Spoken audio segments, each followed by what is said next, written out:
Hello everyone. Today we are going to see the second unit, grinding and finishing processes. And this we are going to see the grinding machines, introduction, types and operations of grinding machine, sequencing of grinding operations, and grinding wheels, its shapes, designation, selection, mounting, balancing, and dressing of grinding wheels, and the maximum chip size determination, machining time calculation for cylindrical and flange grinding numericals, and also the superfinishing processes, which includes the introduction to honing, lapping, buffing, and furnishing, their construction, working, and controlling parameters. So let us start with grinding. So grinding is not only a finishing process but also a major material removal process. Cutting action is by an abrasive grains. Rake angle of single grain is usually negative and shear angle is low. Generally, the grain cutting edges are exposed to the work surface in such a way that they cut at extremely high negative rake angle. Triangular and thin cross-section chips are generally formed in grinding. So grinding machines are also regarded as machine tools. A distinguishing feature of grinding machine is the rotating abrasive tool. Grinding machine is employed to obtain high accuracy along with very high class of surface finish on the workpiece. It can be broadly classified as surface grinding machine, cylindrical grinding machine, internal grinding machine, and two-length cutter grinding machine. So, surface grinding machine, here you can see this machine may be similar to a milling machine used mainly to grind flat surfaces. However, some types of surface grinders are also capable of producing contour surface with formed grinding wheel. Basically, there are four different types of surface grinding machines characterized by the movement of their tables and the orientation of the grinding wheel spindles. Okay, that is horizontal spindle and reciprocating table. Okay, second vertical spindle and reciprocating table, third horizontal spindle and rotary table, fourth one vertical spindle and rotary table. So here you can see the first, that is horizontal spindle and reciprocating table is there. Here same, the horizontal spindle and reciprocating table. This is another one, that is vertical spindle and reciprocating table. And here the next, that is horizontal spindle and the rotary table. So here the table is rotary is there and spindle is horizontal. And next, that is vertical spindle and rotary table. Here the spindle is vertical and the table is rotary. So cylindrical grinding machine. This machine, the cylindrical grinding machine, is used to produce external cylindrical surfaces. The surface may be straight, tapered, steps, or profiled. Broadly, there are three different types of cylindrical grinding machines. As we will see, first is plain center type cylindrical grinder. Okay, this is, you can see the plain center type cylindrical grinder, and second one is universal cylindrical surface grinder. This is similar to a plain cylindrical one, except that is that it is more versatile. In addition to small worktable swell, this machine provides large swell of headstock, wheel head slide. Okay, special application of cylindrical grinder. It is used for thread grinding with specially formed wheel that matches the thread profile. A single ribbed wheel or a multi-ribbed wheel can be used, as you can see in figure. Okay. Next, external centerless grinder.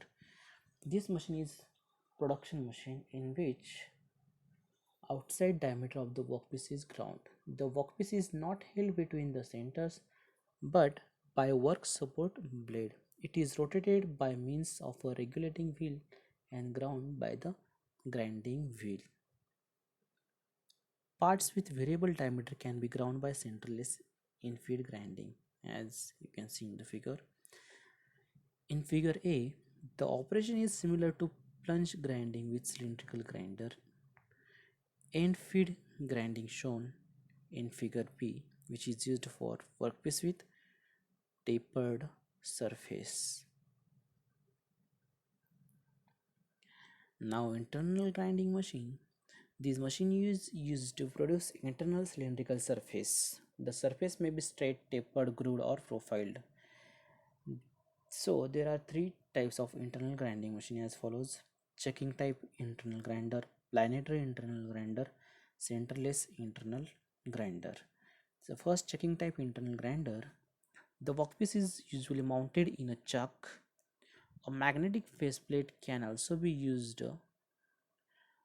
A small grinding wheel performs the necessary grinding with its peripheral surface. Okay, so here you can see. Next, planetary internal grinder. This is used where the workpiece is of irregular shape and cannot be rotated conveniently. As you can see, in this machine the workpiece does not rotate. Instead, the grinding wheel orbits the axis of the hole in the machine. You can see the grinding wheel rotates. Centerless internal grinder. This machine is used for grinding cylindrical and tapered holes in cylindrical parts, for example cylindrical liners, various bushings, etc. Okay, now next, that is tool and cutter grinding machine. Simple single point cutting tools are occasionally sharpened by hand on bench or pedestal grinder. However, tool and cutters with complex geometry like milling cutter, drills, rammers, and the hobs require sophisticated grinding machine, which commonly known as universal grinding machine. Okay, so these are the generally used grinding wheels. This is straight wheel for cylindrical internal, centerless, and surface grinding options. These wheels vary in size, diameter, and width of the face. So here it is also straight wheel, but its free is slightly tapered to facilitate the grinding of threads on gear teeth. And here type 5, that is, it is used for surface grinding, that is production of flat surfaces. Grinding takes place with the help of face of the wheel. And type 6 is used for the grinding flat surfaces with the help of face of grinding wheel. And here type 7 is used in grinding of tools in tool rooms, and type 8 is used for sharpening of circular or band saw. And type 9, these are normally on vertical spindle, rotatable and reciprocating type surface grinders. And type 10 is used for grinding of tools in tool room. It is capable of capable to grind very narrow places due to its thinners. Okay, now we are going to see the designation and selection of grinding wheels. So let us see one example. As example is given 49A 36M 7V. So first, 49 is a types of abrasive. It is optional. It is manufacturer's code number to indicate exact type of abrasive, and A is nothing but nature of abrasive. A, C, D, these are the nature of abrasive: silicon carbide, diamond, aluminum oxide. Okay, so next, 36 is the grain size. If the value is in between 10 to 24, then it is coarse grain size. If its value is between 30 to 60, it is medium grain size. If it is in between 70 to 80, it is fine. And if it is 220 to 600, it is very fine grain size. And next, M, if grade A to H, then it is soft grade. If it is in between J to P, it is medium, and if it is Q to Z, it is hard grade grinding wheel. And next 7, that is the structure. If 1 to 4 is there, then it is a dense structure. If 5 to 8 is there, it is normal structure. If 9 to 16 is there, then it is open structure. And last is nature of bond. Okay, B is for resinoid, E for shellac, S for silicate, V for vitrified, M for metallic. So generally abrasive particles as abrasive properties like hardness, toughness and resistance to fracture uniformly are important. Abrasives are classified into principal groups too, that is natural abrasive, artificial abrasive, and natural abrasives are sandstone, emery, corundum, diamond, and artificial abrasive silicon carbide, aluminum oxide. Okay, grain size grades the grain size. It indicates a general way the size of the abrasive grains used in making a wheel, or it is the size of the cutting teeth, since grinding is a true cutting operation. So next grade is it offers the hardness with which the bond holds the cutting points or abrasive grains in place. It does not refer to the hardness of the abrasive grain. Okay, the denoting the softest A is the softest, the letter Z denoting the hardest grade. Okay, structure. Abrasive grains are not packed tightly in the wheel but are disturbed through the bond. Okay, the relative spacing is referred to as the structure and denoted by the number of cutting edges per unit area of wheel face, as well as by number and size of void spaces between grains. The primary purpose of structure is to provide clearance of chip, and it may be open or dense. And bond, that is vitrified bond, silicate bond. Bond is an adhesive material used to hold abrasive particles together, relatively stable, that constitute a grinding wheel. And these are the different types of bonds. Now selection of grinding wheel, which depends first type of metal on which grinding is required. So abrasive metal of low tensile strength, then silicon oxide. If metal is having high tensile strength, then the aluminum oxide. Okay, and grain size, if low cut or better surface finish is required, then you can go for fine grain size. If rough cut and deep cut is required, then coarse or medium grain size. If soft metal is there, then we are supposed to go for high grade, and if hard metal is there, then you can select a low grade. Structure for soft metals, open structure recommends, and for hard metal, tin structure is required. And bond, for high cut vitrified bond is bond, and for high finish shellac bond is there, and for parting rubber is there. Okay, and the amount of material or metal to be removed. So for high cut rough medium grain is there.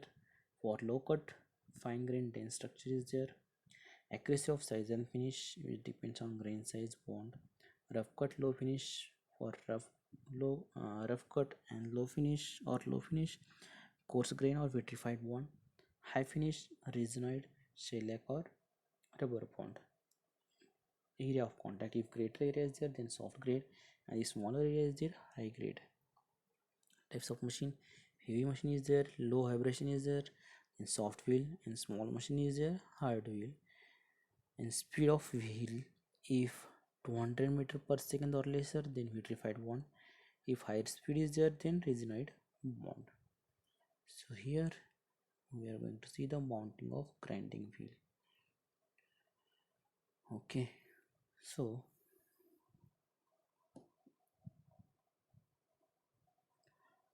first, that is, let us see the procedure. All wheels should be closely inspected just before mounting to make sure that they have not been damaged in transit, storage or otherwise. The wheel must be first be subjected to the ringing test. For this purpose, the grinding wheel is put on a while it is subjected to slight hammer blows. A clear, ringing, vibrating sound must be heard.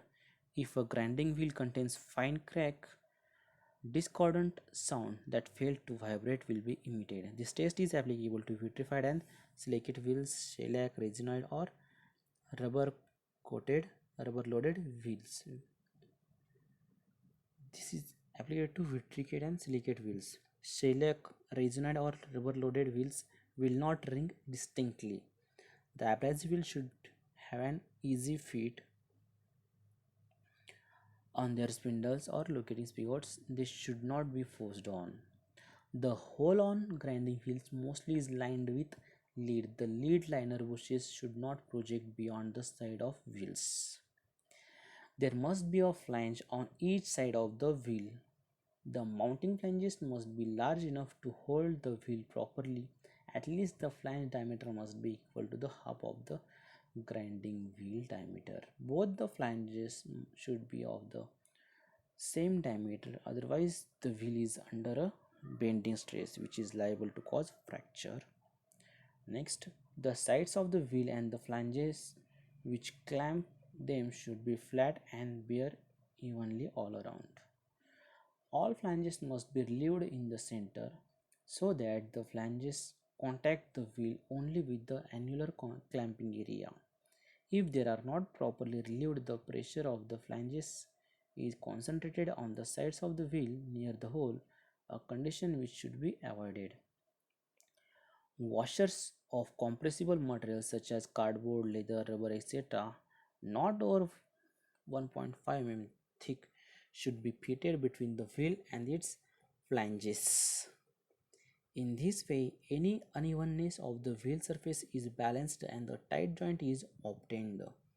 The diameter of washers may be normally equal to the diameter of the flanges. The inner fixed flange should be keyed or otherwise fastened to the spindle, whereas the outer flange should have an easy sliding fit on the spindle so that it can adjust itself slightly to give a uniform bearing on the wheel and the compressible washers.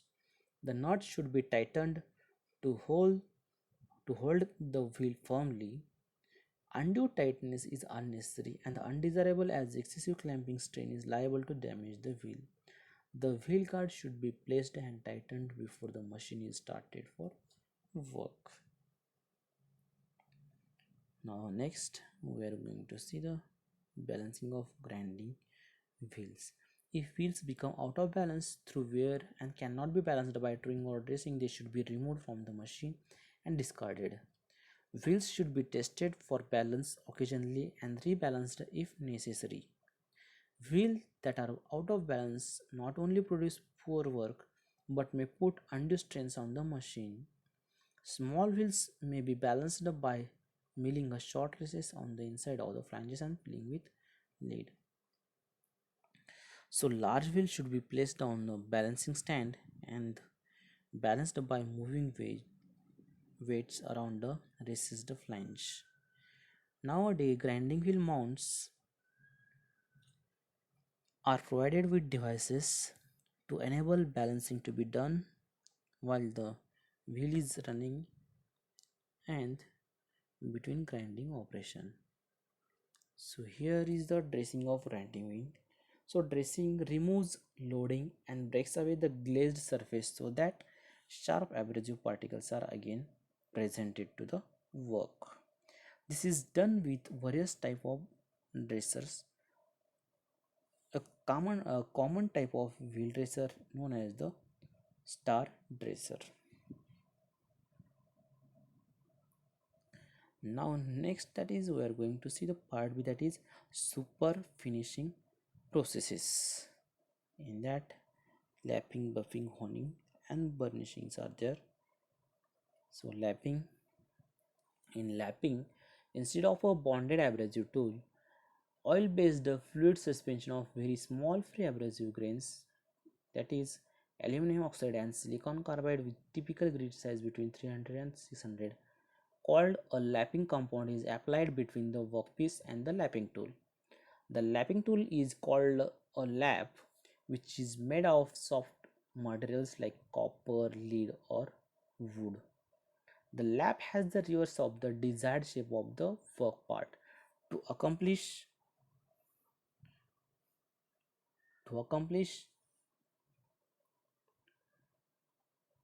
the process, the lap is pressed against the work and moved back and forth over the surface. Lapping is sometimes performed by hand, but lapping machine accomplish the process with greater consistency and efficiency. Lapping is regarded as the oldest method of obtaining as fine finish. Lapping is basically an abrasive process in which loose abrasive function as cutting points, finding momentary support from the laps. Material removal in lapping usually ranges from 0.003 to 0.03 mm, but may reach 0.08 to 0.1 mm in certain cases. The cutting mechanism in lapping is that the abrasives become embedded in the lap surface and the cutting action is very similar to grinding, but a concurrent cutting action of the pre-abrasive particles in the fluid cannot be excluded. Lapping is used to produce optical lenses, metallic bearing surfaces, gauges and other parts requiring very good finishes and extreme accuracy. Here you can see the schematic of lapping process showing the lap and the cutting action of suspended abrasive particles. Okay, that is next characteristics. So use of loose abrasive between lap and the workpiece. There is a use of loose abrasive between the loop and workpiece.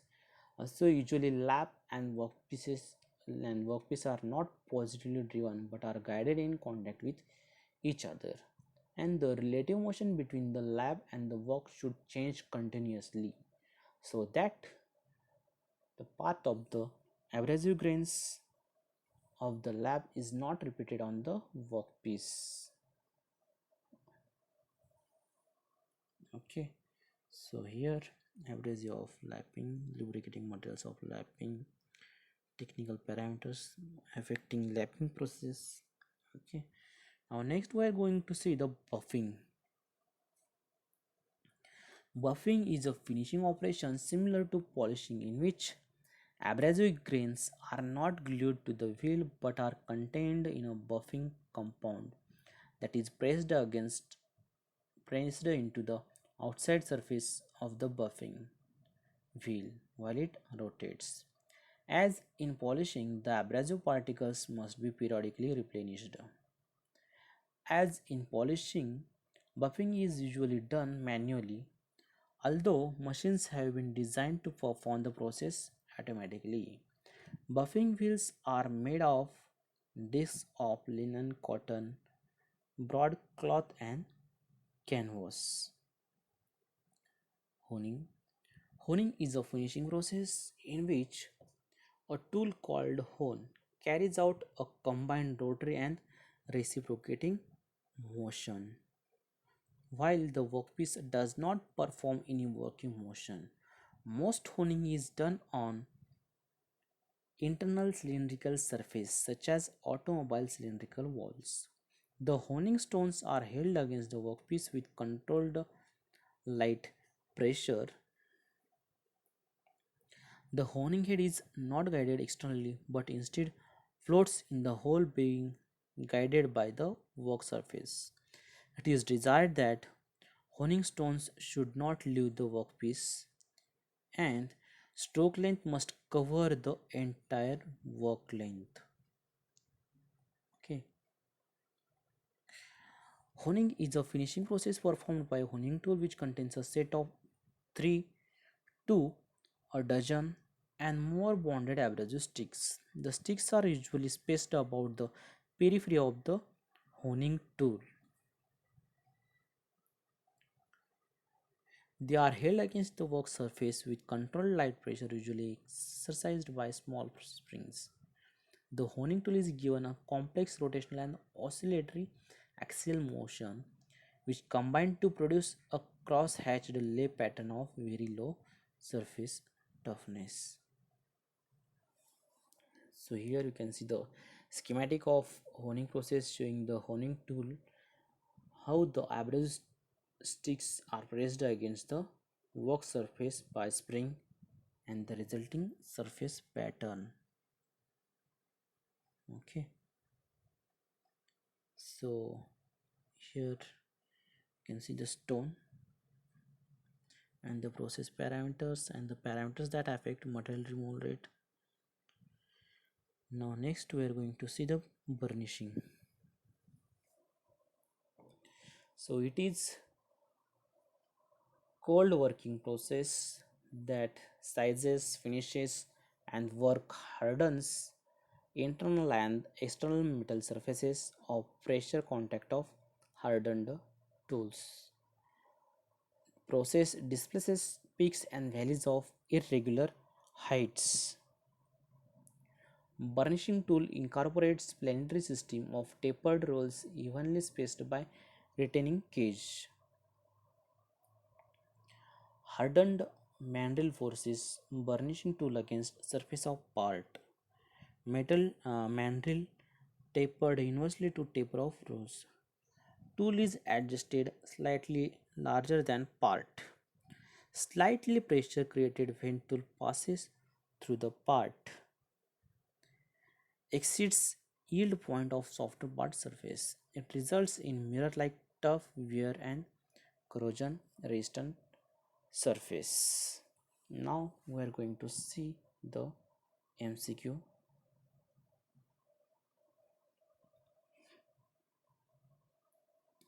So let us see the MCQ on unit 2.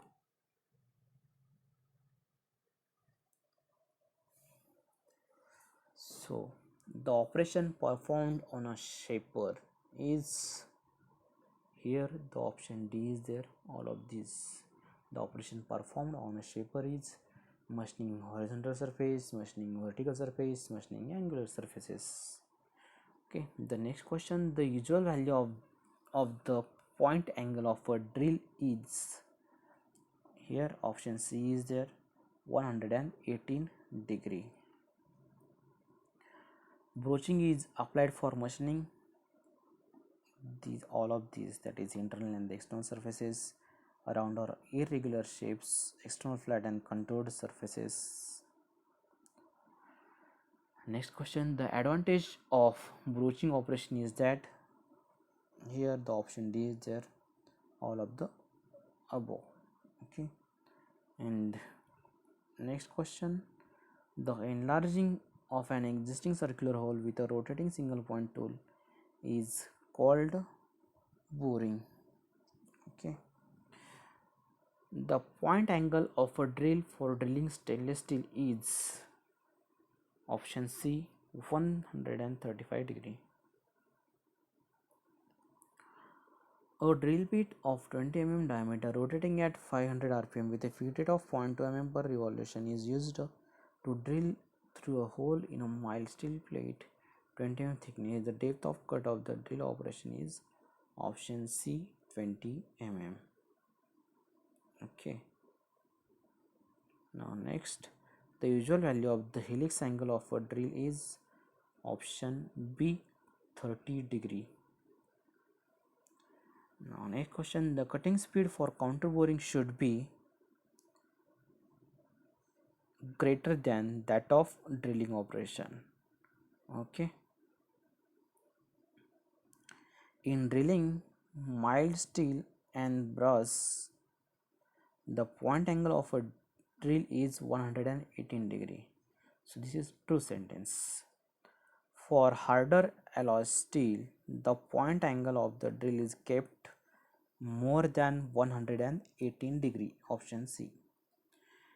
Now next question, in a milling operation, two side milling cutters are mounted with a desired distance between them so that both sides of a workpiece can be milled simultaneously.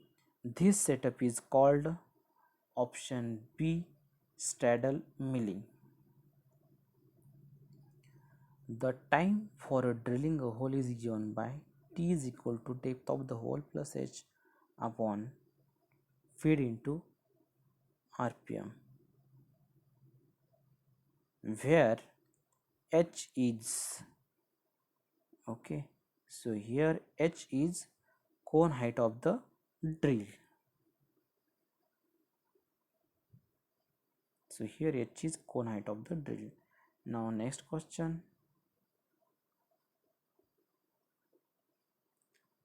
In conventional milling operation, the chip thickness is minimum at the beginning of cut and it reaches to the maximum when the cut terminates.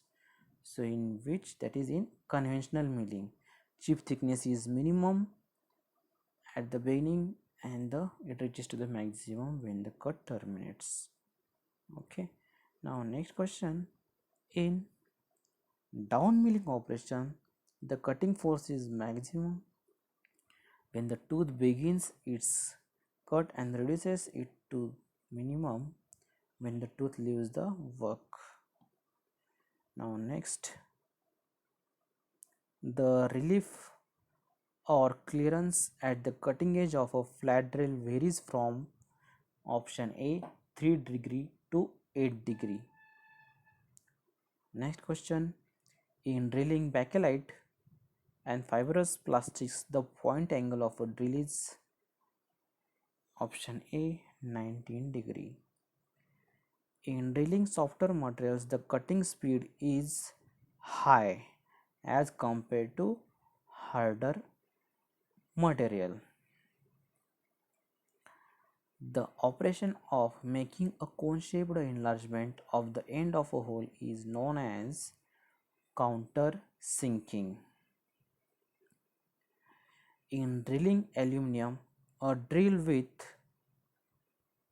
option C high helix angle is used. Okay.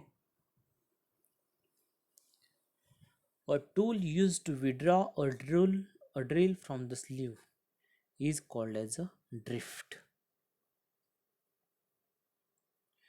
The operation of producing grooves around the periphery of a cylindrical or conical workpiece is called as a helical milling, option D.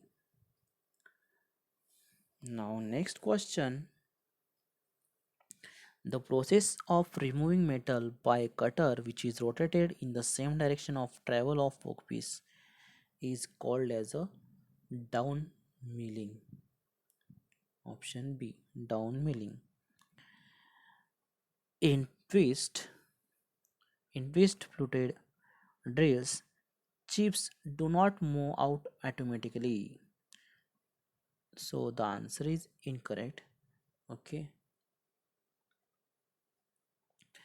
The operation of machining several surfaces of a workpiece simultaneously is called gang milling. Option B is there. In conventional milling, the cutting force tend to lift the work. So the answer is option A, true. The angle formed by the leading edge of the land with a plane having the axis of the drill is called helix or rake angle. Okay. Next question. A broach has, the answer is all of these, that is roughing teeth, semi-finishing teeth and finishing teeth. Next question. Which operation can correct hole location, size or alignment of the hole which is already drilled in the workpiece? So the operation is a rimming. Okay, and the last question, calculate the cutting speed of drilling operation when diameter of drill is 10 mm and rotational speed of drill is 200 rpm. Okay, so the correct answer is option A 6.283 meter per minute. Okay, so we have seen today the finishing and super finishing processes. Now we are going to stop over here. Thank you.